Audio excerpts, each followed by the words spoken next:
రాష్ట్రంలో సుప్రసిద్ధ పుణ్యక్షేత్రంగా భాసిల్లుతున్న మోపిదేవి దేవస్థానంలో భక్తుల సౌకర్యాలకు అత్యధిక ప్రాధాన్యతనిస్తున్నట్లు ఎమ్మెల్యే మండలి బుద్ధప్రసాద్ అన్నారు. మోపిదేవి శ్రీ వల్లి దేవసేన సమేత శ్రీ సుబ్రహ్మణ్యేశ్వర స్వామివారి దేవస్థానం పార్కింగ్ ఆవరణలో దేవస్థానం నిధులు 2,75,00,000తో నూతన షాపింగ్ కాంప్లెక్స్, భక్తుల కోసం 20 రూముల నిర్మాణానికి ఎమ్మెల్యే బుద్ధప్రసాద్ ముఖ్య అతిథిగా విచ్చేసి శంకుస్థాపన చేసి పనులు ప్రారంభించారు.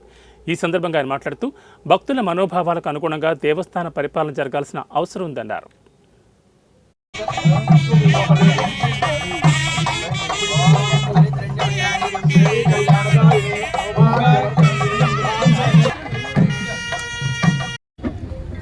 ప్రసిద్ధ పుణ్యక్షేత్రాల్లో మోపిదేవి గ్రామంలో వేంచేస్తున్న శ్రీ వల్లి దేవసేన సమేత శ్రీ సుబ్రహ్మణ్యేశ్వర స్వామి దేవాలయం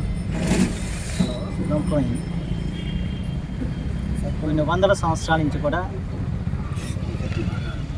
తెలుగువారు ఇక్కడికి వచ్చి తమ యొక్క మొక్కుబడులను చెల్లించుకుంటూ ఇక్కడ ఈ దేవుని ప్రార్థిస్తే సకల శుభాలు జరుగుతాయని చెప్పి, ప్రత్యేకించి పిల్లలు లేని వాళ్ళు ఇక్కడికి వచ్చి ప్రార్థిస్తే పిల్లలు పుడతారని చెప్పి, అలాగే పిల్లలు పుట్టిన తర్వాత శివపోగులు కానివ్వండి, అన్నప్రాసనలు కానివ్వండి, అక్షరాభ్యాసాలు కానివ్వండి, ఇవన్నీ కూడా దేవస్థానం చేస్తారు. ఇది అనాదిగా వస్తున్న సాంప్రదాయం ఇవాళ పుట్టింది కాదు.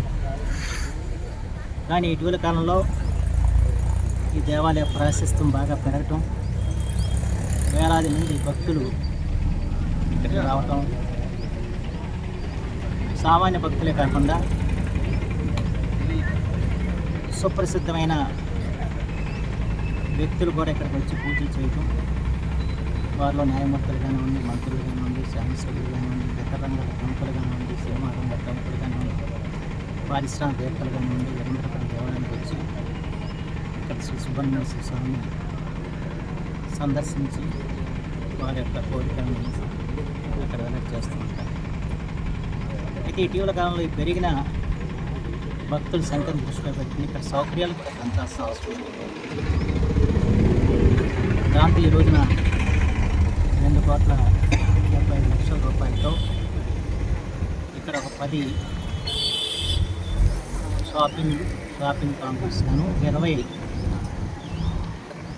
వసతికి సౌకర్యం కల్పించే విధంగా గదులు నిర్మాణం చేయడానికి ఈరోజు కార్యక్రమం ప్రారంభించబడి జరిగింది. ఇంకా విస్తృతంగా చేయాల్సిన అవసరం కూడా ఎంతైనా ఉంది.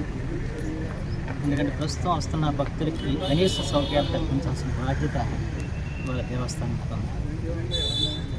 అంతేకాని భక్తుల మనోభావాలకు అనుగుణంగా దేవాలయ పరిపాలన కూడా మనం ముందుకు తీసుకెళ్లాల్సిన అవసరం కూడా ఎంతైనా ఉంది. ఈ దిశలో ఈ కూటమి ప్రభుత్వం ఏర్పడ